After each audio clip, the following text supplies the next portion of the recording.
안녕하세요. 오늘은 2022 개정교육과정 진로 선택 과목 안내 자료 중에서요.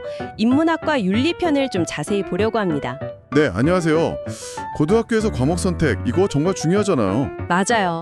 특히 뭐랄까 이 과목이 나한테 진짜 맞을까? 또 내 미래에 도움이 될까? 이런 고민들 많으실 거예요. 그쵸. 정보가 많아도 결정하기는 쉽지 않으니까요. 그래서 오늘 저희가 이 인문학과 윤리 과목 핵심만 좀 쏙쏙 뽑아보려고요. 어떤 내용 배우는지, 또 어떤 학생한테 좋을지, 그리고 어떤 미래랑 연결될 수 있을지. 네, 같이 한번 깊이 있게 탐구해보는 시간을 갖겠습니다. 좋습니다. 자, 그럼 먼저 인문학과 윤리? 이게 대체 어떤 과목인가요? 자료 보니까 다양한 고전을 통해서 나를 이해하고 또 타인이랑 어떻게 관계 맺을지, 사회적 가치 이런 걸 탐구한다고 돼 있네요. 네, 정확히 보셨어요. 이게 단순히 지식을 막 외우는 그런 과목이라기보다는 우리 삶의 좀 근본적인 질문들 있잖아요. 아, 근본적인 질문들? 네, 그런 것들에 대해 스스로 좀 깊이 생각해보는 그런 성찰의 기회를 주는 과목이죠. 주요 내용을 살짝 보면 예를 들어서 경몽요결이나 에피쿠로스의 쾌락 같은 고전을 읽으면서 나라는 존재에 대해 생각해보고요. 경몽요결이요. 아, 그리고 금강경이나 논어로는 타인과의 관계 맺기를 탐구하고? 맞습니다.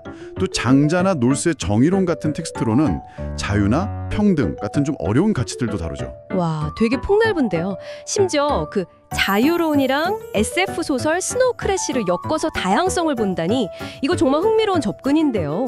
적 소양을 정말 제대로 기를 수 있겠는데요? 네, 그렇습니다.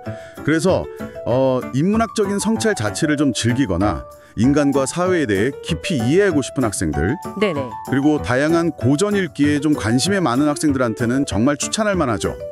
또 비판적 사고나 어떤 윤리적인 감수성, 이런 걸 키우고 싶은 학생에게도 좋은 선택이 될 거고요. 그렇군요. 이 과목이 진로 선택 과목이고 평가는 A부터 E까지 5단계 절대평가 방식이네요. 네, 맞습니다. 상대평가가 아니라 절대평가죠. 자료에 보니까 2028 수능 출제 과목 이 칸이 비어 있던데 이건 어떻게 해석해야 할까요? 수능이랑은 직접적인 관련이 없다고 봐야 하나요? 아, 네.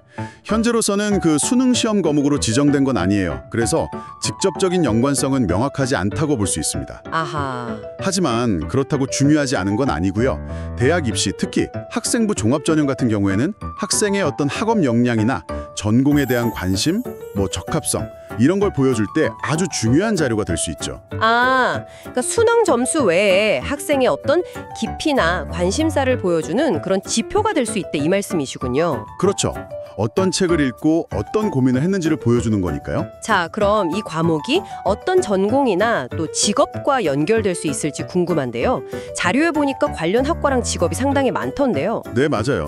우선 관련 학과를 보면 윤리교육과, 철학과, 사회학과, 정치외교학과, 네. 그리고 유학동양학과나 종교학과, 문화인류학과, 상담심리학과 같이 인문사회 계열의 아주 다양한 학과들이 관련되어 있다고 볼 수 있습니다. 와, 정말 폭넓네요.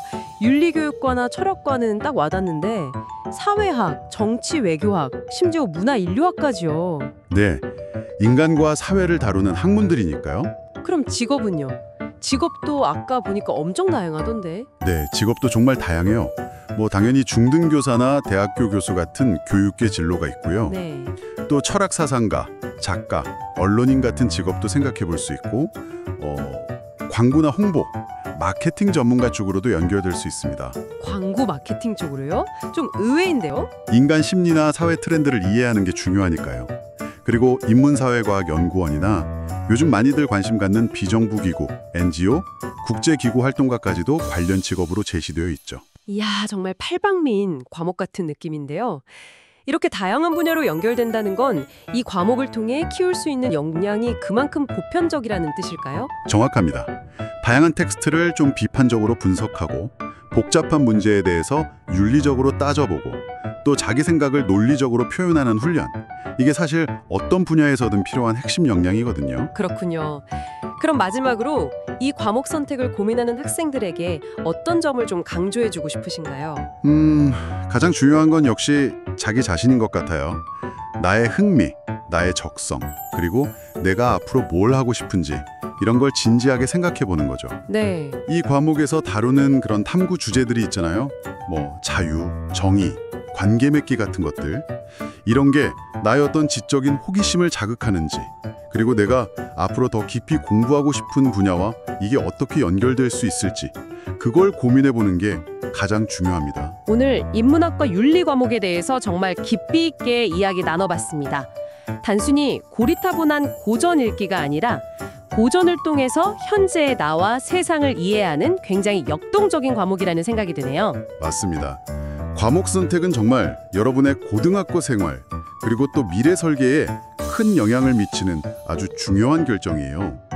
오늘 저희가 나눈 이야기들이 여러분 각자의 상황에서 최선의 선택을 하는데 조금이나마 도움이 되었으면 좋겠습니다. 네, 어쩌면 이 과목을 통해 얻게 될 그 성찰이라는 경험 있잖아요. 그게 단순히 성적표의 한 줄을 넘어서 여러분의 삶 전체를 더 풍요롭게 만들 수도 있지 않을까? 한번 상상해 보시는 건 어떨까요? 여러분의 현명한 선택 그리고 성장을 응원하겠습니다.